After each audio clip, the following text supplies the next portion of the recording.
Doctor M A Wazed Miah বাংলাদেশের একজন খ্যাতনামা পরমাণু ও পদার্থবিজ্ঞানী। তিনি বাংলাদেশ পরমাণু শক্তি কমিশনের চেয়ারম্যানও ছিলেন। বিজ্ঞানী হিসেবে ওয়াজেদ মিয়ার পরিচিত থাকলেও তিনি বঙ্গবন্ধু শেখ মুজিবুর রহমানের মেয়ের জামাই এবং শেখ হাসিনার স্বামী হিসেবেই সকলের কাছে অধিক পরিচিত। ওয়াজেদ মিয়া ভালো ছাত্র হিসেবে স্বনামধন্য ছিলেন, যুক্ত ছিলেন রাজনীতিতেও। 1961 সালে ফজলুল হক হলের ছাত্র সংসদ নির্বাচনে ছাত্রলীগ থেকে সহসভাপতি নির্বাচিত হয়েছিলেন তিনি।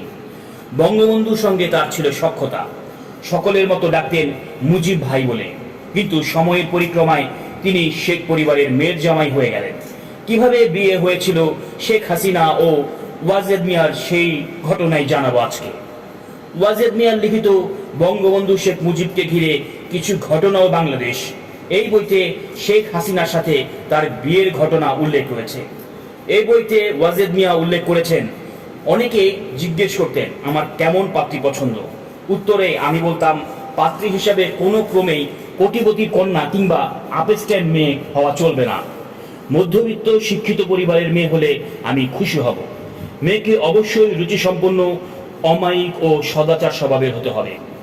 ওয়াজেদ মিয়ার এই ছিল পছন্দ। তিনি বিয়ের জন্য পাত্রী খুঁজছিলেন, যদিও তার মনের মতো পাত্রী কোথাও খুঁজে পাওয়া যাচ্ছিলেন না।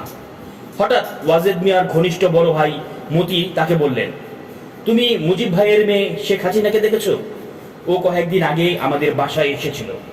আমার মনে হয় ওর সঙ্গে তোমাকে খুব মানাবে। এমন কথা শুনে ওয়াজেদ মিয়া বললেন, আমি তো বঙ্গবন্ধু শেখ মুজিবকে মুজিব ভাই বলে ডাকি, তাহলে কিভাবে সম্ভব?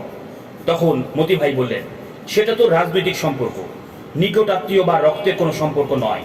তাছাড়া আওয়ামী লীগের সবাই তো তাকে ভাই বলে সম্বোধন করে। ঘনিষ্ঠ ভাই মতির বাসাতেই শেখ হাসিনাকে প্রথম দেখেন ওয়াজেদ মিয়া। হাসিনার মা ও পরিবারের অনেকেই সেদিন মতির বাসায় গিয়েছিলেন। শেখ মুজিব তখন জেলে, তাই তার অনুপস্থিতিতে বিয়ের বিষয়টি এগোতে থাকে। তুমি হাসিনা না?